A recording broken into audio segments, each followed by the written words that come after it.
15 তারিখে 15 আগস্ট এবার সব ঢাকা করতে হবে। জি আপা, সবাইকে ঢাকা আসতে হবে। 15 আগস্ট এবার সব ঢাকা করতে হবে। জি আপা। সবাইকে ঢাকা আসতে হবে। আসসালামু আলাইকুম সম্মানিত দর্শক, 15 আগস্ট বীরের বেশে দেশে ফিরছেন শেখ হাসিনা, এমন একটি কল রেকর্ড ফাঁস হয়েছে। যে কল রেকর্ডটি দর্শক আমি আপনাদেরকে দেখাবো, আপনারাই শুনে বলবেন এটা শেখ হাসিনা নাকি অন্য কেউ। শেখ হাসিনার হুবহু কণ্ঠ, তিনি নাকি 15 আগস্ট দেশে আসতেছে। চলুন দর্শক আমরা প্রথমে সেই কল রেকর্ডটি একটু শুনে আসি। আপনি ভালো আছেন আপা? আরে বা আছি, কথা তো বলছি স্যার। আমি 15 তারিখে 15 আগস্ট এবার সব ঢাকা করতে হবে। জি আপা। সবাইকে ঢাকা আসতে হবে। জি আপা। বেশি হয়েই পারে না, সোজা ঢাকা এসে ঠিক আছে। জি আপা, জি জি আপা। প্রতিষ্ঠা করে করে মালা দেবো আর তোমার দেবা। জি আপা। সেখানে মৌন মিছিল এবং ফুল দেওয়া হবে। জি আপা। যেখান থেকে বড় সবচেয়ে যত লোক জি আপা। জি। আগে তো বলে যাবে তোমরা যেহেতু পৌঁছাই জি জি আপা। যার যার মতো সবাই পৌঁছাই। জি আপা। তারপরে যোগাযোগ ব্যবস্থা খুব ভালো। জি আপা, আমি সবাইকে বলতেছি আপা। হ্যাঁ, ওই গুরুত্ব হয়েই পারে না, যার যার মধ্যে সব চলে যাবে। জি আপা।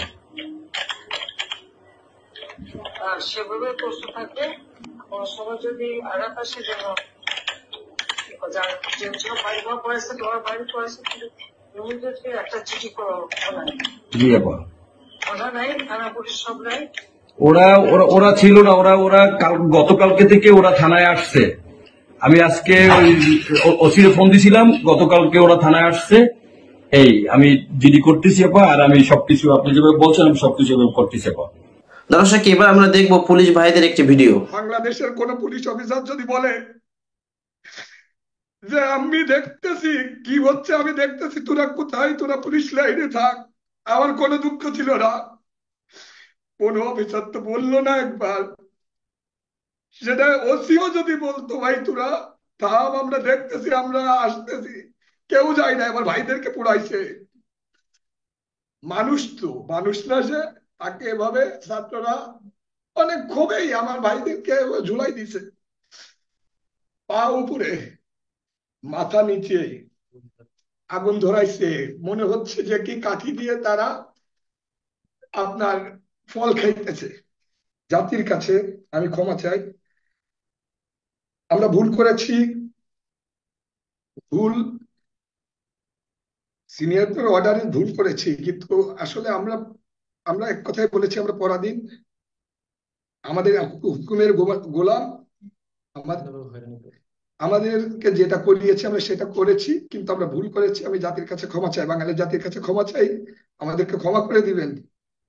ওনারা আমাদের বাংলাদেশ পুলিশে যা আছে সব পুরাই দেওয়া উচিত ছিল এই দেশের। তাদের উচিত ছিল আমাদের পুড়িয়ে মেরে ফেলা সমস্ত পুলিশকে। আমরা তো রাজাকার, এক কথায় এই বাংলাদেশের রাজাকার এখন বাংলাদেশ পুলিশ। স্যার যে কথাগুলো বললেন, যে ব্যারিস্টার জিল্লুর স্যার, যে আমরা কর্মে ফিরছি না, তার জন্য আমাদের ব্যবস্থা নিতে হবে, অনেক কথা বললেন স্যার। এবং স্যার বললেন যে আমরা বিদ্রোহ করছি। তো সর্বপ্রথম আমি বিদ্রোহের একটা দিই স্যার, আমরা কোনো বিদ্রোহ করছি না।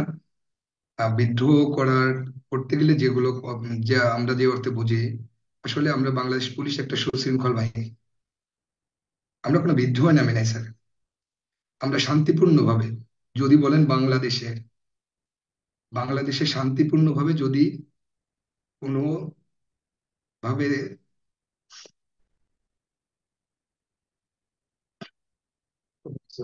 কোনো কিছু চাওয়া হয় বা কোনো গোষ্ঠী, তো আমরা মনে হয় যে আমরা পুলিশ বাহিনীর নিম্ন পদস্থ কর্মচারীরা আমরা সেটা আপনাদেরকে দেখিয়েছি। কোনো মারামারি ছাড়া, কোনো কাটাকাটি ছাড়া, কোনো লাফালাফি ছাড়া শান্তিপূর্ণভাবে কর্মবিরতি দিয়েছি। এবং কর্মবিরতি কেন দিয়েছি? কর্মবিরতি দিয়েছি আমাদের নিরাপত্তার অভাবে। আমাদের কর্মপরিবেশ নেই, কর্মপরিবেশটা নেই, কর্মপরিবেশটা থাকারও কথা না।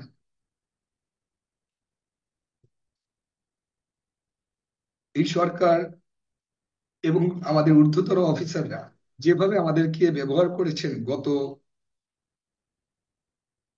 প্রায় 20টি বছর, আমাদেরকে যেভাবে 2009 থেকে শুরু করে 2024-এ এই যে স্বৈরাচারী সরকারের পতন হলো, তাদের সমস্ত নিয়োগে আমাদের সিনিয়র পুলিশ অফিসারের চেয়ারে বসা ছিলেন তারই একান্ত ঘনিষ্ঠ লোকগুলাই। তারা আমাদেরকে, আমরা নিম্নপদস্থ কর্মচারী, আসলে আমাদের হাত পা আইনের মার কাছে বাঁধা, আমাদের বাক স্বাধীনতা নেই। 1971 হয়তো বাংলাদেশ স্বাধীন হয়েছে, কিন্তু পুলিশ স্বাধীন হয় নাই, পুলিশ পরাধীন। যদি আমাকে যদি আপনাকে, জিল্লুর স্যার আইন জানেন, যদি আমাকে উনি কোনো কলামে দেখাতে পারে যে নিম্নপদস্থ কর্মচারীদের কোনো স্বাধীনতা আছে, আমাদের বাক স্বাধীনতা নেই, আমাদের বাক স্বাধীনতা নেই, আমাদের বাক স্বাধীনতা হরণ করা হয়েছে। তাহলে যে আমাদের যখন বাক স্বাধীনতা, তার মানে আমরা বোবা, আমাদেরকে বলতেছে, ইশারা করলে যেদিক দিচ্ছে আমরা সেদিকে যাচ্ছি, ডাইনে বায়ে। ওনারা যদি সিনিয়র অফিসার হাত এরকম দেখাচ্ছে, আমরা কুত্তার মতো ওই দিকে যাচ্ছি। আমাদের জিজ্ঞাসা করার বিধানেই তারা রাখে নাই যে তুমি আমার কাছে কেন জিজ্ঞাসা করলে, কিভাবে জিজ্ঞাসা করবো, জিজ্ঞাসা করলেই তো আমার চাকরি নাই।